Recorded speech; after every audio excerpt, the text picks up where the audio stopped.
Bên không thì cái bên nó ngả lù mà bên chi tông với định là một người giờ ta bên nó ngả lù ra bên đã tua đạn xí lợi.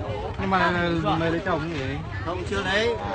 Chưa lấy nhưng mà đặt cọc thôi. Gọi là có người đặt cọc nhưng mà người Mông là đã ăn rồi, là đã gọi là vợ nhà tao rồi. Mông mình cái gọi là cái lý người Mông Cái này là không biết à? Thằng này là Em phải Diễm My nhá. thường biết rồi đấy.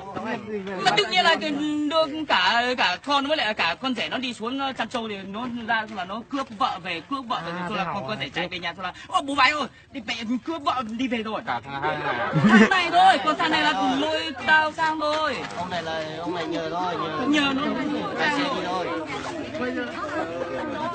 hai con ở đây thôi. Một mày quỳ xuống là nhấc tay lên đầu xin lỗi thôi. Hai tôi kết là từng ngày bây giờ không phải nói cái gì cả. Một vả chín đi. 9 người xem. Xin lỗi thế. Quỳ xuống. Nhấc tay lên đầu. bảo không biết thì sao này, biết rồi mẹ làm chế. Mày học rồi, mày có ăn học không? Không ăn học cái gì? Mày là cái thằng ngu cái gì? Cơm cái gì? Mày không biết chữ gì? Em ơi, cho anh bảo này quỳ xuống xin đi. Không là em đi tù ấy. Xin đi. Này, không mất làm gì đâu em nữa. Con gái của nhà mình. Hạ cái mình xuống. Đây là con gái của nhà mình nhưng mà đã kia có. Đây là một vụ bắt em đã có chồng về làm vợ của người Mông ở La Hầu anh ơi. Thằng này là nó thằng này nó Lấy xe rồi đừng đi, bắt bây giờ anh Bắt đi.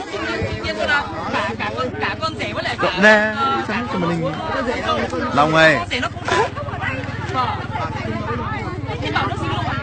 Một là xin lỗi, hai nữa là kiện nó đi tù. đúng rồi là phải quỳ xuống xin lỗi đi.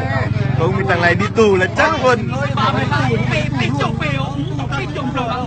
Mày nghe anh, quỳ xuống mày xin lỗi anh câu. Quỳ xuống xin lỗi anh câu. Quỳ xuống. Không có gì cả, quỳ xuống. Đấy. Đánh cho mày chết. Nhấc tay lên đầu. Nhấc tay đầu, em xin thầy, lần sau em không có bắt Nói gì nào. nữa. Nói phải đặt tiêu chuẩn không đặt. Không đặt tiêu chuẩn không được. Không đá vào mõm mẹ. Đâu rồi mày nói tôi đi. Ồ, ai đánh đâu. Mai mình đi tình con gái người ta không có vợ thì bắt thôi. Lần sau nó sẽ có thể là lấy kinh nghiệm lại nhá. Thôi Vừa là chú em xin lỗi, cháu xin lỗi chú đi, con đi về đi. Đi về đi. Đi về em này. Đi về đi. Thôi, chào mọi người nhá. Bắt đây.